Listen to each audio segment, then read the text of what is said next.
नमस्कार दोस्तों, मैं हूं अमन सिंह और आज हम स्टार्ट करने जा रहे हैं class 10th chapter 3 pair of linear equation in two variable. Pair of linear equation in two variables. तो सबसे पहले हम जानेंगे कि ये लीनियर इक्वेशन क्या होती है। तो लीनियर इक्वेशन पढ़ने से पहले पिछले वाले चैप्टर में आपने पढ़ा होगा पॉलिनोमियल। तो पॉलिनोमियल जिसकी डिग्री 1 हो या जिसमें वेरिएबल की हाईएस्ट पावर 1 हो उसे हम लीनियर पॉलिनोमियल बोलते हैं। जैसे कि 2x + 3 या 5y + 7, ये हमारी लीनियर पॉलिनोमियल है। क्यों ये लीनियर पॉलिनोमियल है? क्योंकि यहाँ पर वेरिएबल x और वेरिएबल y दोनों की हाईएस्ट पावर देखिए 1 है। तो लीनियर पॉलिनोमियल की खासियत होती है उसमें वेरिएबल की हाईएस्ट पावर हमेशा 1 होती है और इस पावर को हम डिग्री बोलते हैं। तो जिस पॉलिनोमियल की डिग्री 1 होगी उसे हम लीनियर पॉलिनोमियल बोलेंगे। यहाँ पर एक वेरिएबल x का यूज़ हुआ है और इस वाली पॉलिनोमियल में एक वेरिएबल y का यूज़ हुआ है। अब हम सीखेंगे लीनियर इक्वेशन क्या होती है। तो इक्वेशन का मतलब जहाँ पर इक्वल टू का साइन लगा हो और उसके दो पार्ट हों, एक LHS और एक RHS। जहाँ पर इक्वल टू का साइन लगा हो और उसके दो पार्ट होंगे, LHS और RHS दोनों आपस में बराबर होंगे। जैसे कि हमने लिखा 2x + 3 = 5। तो ये हमारी लीनियर इक्वेशन है क्योंकि यहाँ पर इक्वल टू का साइन लगा हुआ है और वेरिएबल x की हाईएस्ट पावर 1 है। तो ये हमारी लीनियर इक्वेशन है। ऐसे ही एक और लीनियर इक्वेशन 2y + 7 = 3, ये भी हमारी लीनियर इक्वेशन है। क्यों है लीनियर इक्वेशन? क्योंकि यहाँ पर वेरिएबल y की हाईएस्ट पावर 1 है। लेकिन ये जो लीनियर इक्वेशन है यहाँ पर सिंगल वेरिएबल का यूज़ हुआ है। अब हम डबल वेरिएबल की कोई लीनियर इक्वेशन लिखते हैं।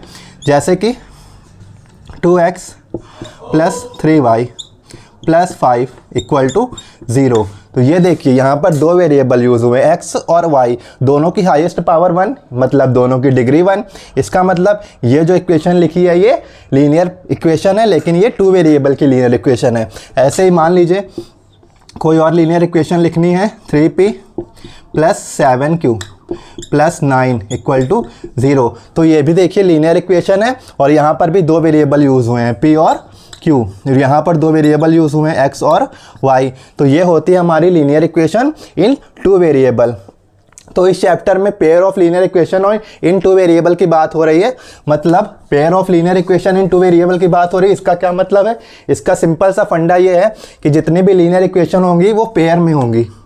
जैसे कि अगर एक लीनियर इक्वेशन है a1x + b1y + c1 = 0, तो एक और पेयर में होगी दूसरी a2x + b2y + c2 = 0। तो ये हमारी पेयर में हो गई है, इसीलिए हम इनको बोलेंगे pair of linear equation in two variable. Two variable क्यों बोलेंगे?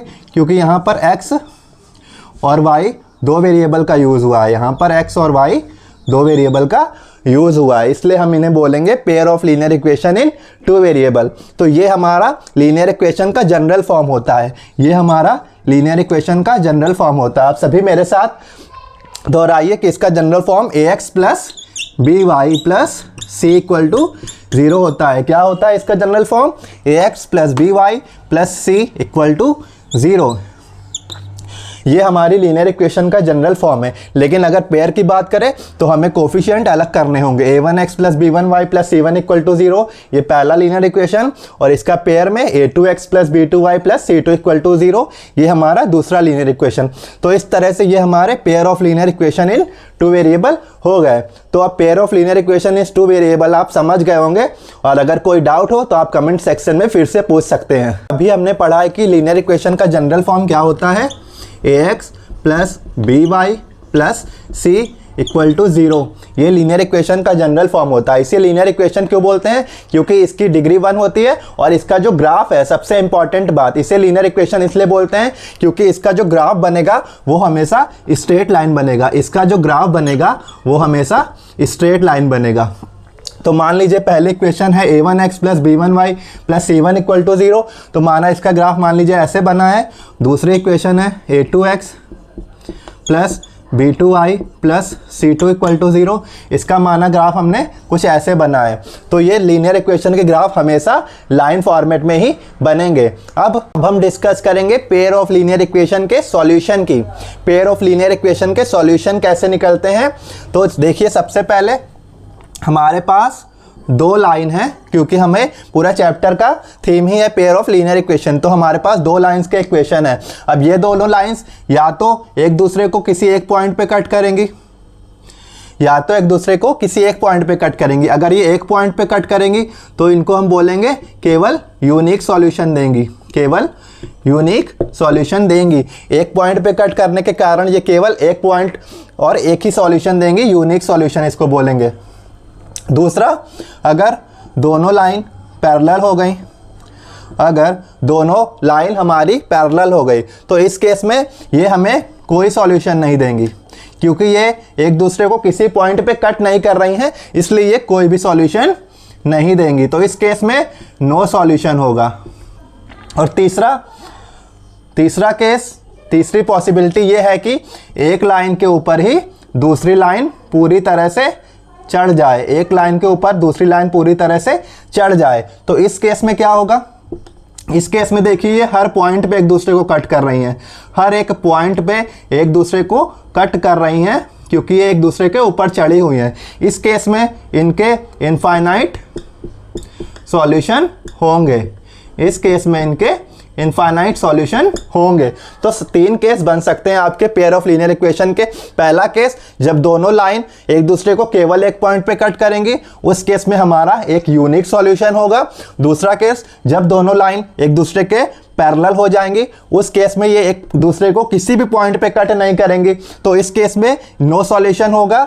और तीसरा, जब दोनों लाइन एक दूसरे के ऊपर चढ़ जाएंगी, तब इस केस में ये हर एक पॉइंट पे एक दूसरे को कट कर रही हैं या कट करती हुई दिख रही हैं, तो इस केस में हमारे पास इनफाइनाइट मैनी सॉल्यूशन होगा। तो अब हम बात करते हैं कंसिस्टेंट और इनकंसिस्टेंट की। तो जब भी हमें सॉल्यूशन मिल जाएगा, जब भी हमें सॉल्यूशन मिल जाएगा, ये वाला केस और ये वाला केस, दोनों में सॉल्यूशन है, एक में केवल एक सॉल्यूशन है और एक में इनफाइनाइट मैनी सॉल्यूशन है। तो ये दोनों केस में हमें सॉल्यूशन मिल रहा है, तो ये हमारे consistent pair of linear equation हो जाएंगे, ये हमारे consistent pair of linear equation हो जाएंगे। और जिस केस में हमें सॉल्यूशन नहीं मिल रहा है उसको हम inconsistent pair of linear equation बोलेंगे।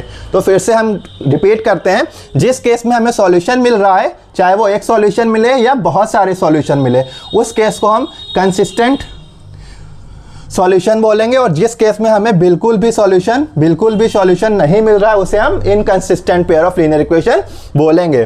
तो अब बात आती है कि क्या हमें कोई भी दो लीनियर इक्वेशन को बार बार ग्राफ बना के पता करना पड़ेगा कि ये इनके सॉल्यूशन होंगे या नहीं होंगे। तो बिल्कुल ऐसा बिल्कुल नहीं है। तो एक फॉर्मूला हम बताने जा रहे हैं आपको, जिससे आप पता कर लोगे कि दोनों इक्वेशन को देखकर उस फॉर्मूले से आप इजीली पता कर लोगे कि क्या वो यूनिक सॉल्यूशन देगी या नो सॉल्यूशन देगी या इनफाइनाइट मैनी सॉल्यूशन देगी। मैंने क्या कहा, एक ऐसा फॉर्मूला है जिससे आप दोनों लीनियर इक्वेशन की हेल्प से पता कर लोगे कि क्या वो यूनिक सॉल्यूशन देगी या नो सॉल्यूशन देगी या इनफाइनाइट मैनी सॉल्यूशन। तो अब बात करते हैं दूसरे टाइप के फॉर्मूले की।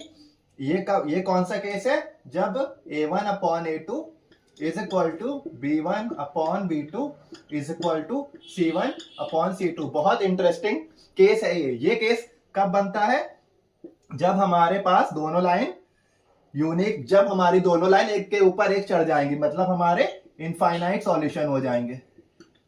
जब हमारे इनफाइनाइट मैनी सॉल्यूशन हो जाएंगे, कब होंगे, जब a1/a2 का वैल्यू b1/b2 और c1/c2 के इक्वल आ जाएगा। ये केस हमारा कौन सा ग्राफ बनाता है, जब एक लाइन के ऊपर दूसरी लाइन चढ़ जाए। तो इस केस में हमें बहुत सारे सॉल्यूशन मिलते हैं। तो अब बात करते हैं थर्ड केस की। थर्ड केस में क्या है, जब a1/a2 is equal to b1/b2 तो है, but not equal to c1/c2। जब a1/a2 इक्वल टू b1/b2 तो है, but not equal to c1/c2। तो ये तीसरा केस हमें कौन सी वाली कंडीशन दे रहा है, यहां पर नो सॉल्यूशन वाली कंडीशन दे रहा है। तो इस केस में यहां पर कोई सॉल्यूशन नहीं होगा और इसका ग्राफ जो बनेगा वो पैरेलल लाइंस बनेगा, क्योंकि पैरेलल लाइंस एक दूसरे को कभी कट नहीं करती, इसलिए यहाँ पर इनका कोई सॉल्यूशन नहीं मिलेगा। तो ये 3 केस हैं, हम इसे फिर से रिपीट करते हैं। सबसे पहले दोनों लीनियर इक्वेशन होंगी, उनको जनरल फॉर्म में लिख लेना है, a1x plus b1y plus c1 equal to 0 के फॉर्म में। तो अब क्या करना है, हमें a1 और a2 की वैल्यू लेना है, a1 अपॉन a2 और b1 अपॉन b2। अगर हमारा इक्वल नहीं आया तो उस केस में ये पेयर ऑफ लीनियर इक्वेशन एक यूनिक सॉल्यूशन देंगे, मतलब ये दोनों लाइनें एक दूसरे को केवल एक पॉइंट पे कट कर रही होंगी, वही इसका सॉल्यूशन होगा। दूसरा केस, जब a1 upon a2, b1 upon b2, c1 upon c2 तीनों बराबर हो जाए, a1 upon a2, b1 upon b2 और c1 अपॉन c2 तीनों बराबर हो जाए, तो उस केस में एक लाइन दूसरी लाइन के ऊपर पड़ रही होगी, तो इस कंडीशन में हमारा इनफाइनाइट सॉल्यूशन आएंगे। इस कंडीशन में हमारे इनफाइनाइट मैनी सॉल्यूशंस आएंगे। और तीसरा केस नो सॉल्यूशन का, कब, जब a1 upon a2 equal to b1 upon b2 तो है, but not equal to c1 upon c2 है, तो इस केस में हमें कोई भी सॉल्यूशन नहीं मिलेगा। और कोई भी सॉल्यूशन कब नहीं मिलता है, जब दोनों लाइनें इंटरसेक्टिंग ना हो, जब दोनों लाइनें पैरेलल हो।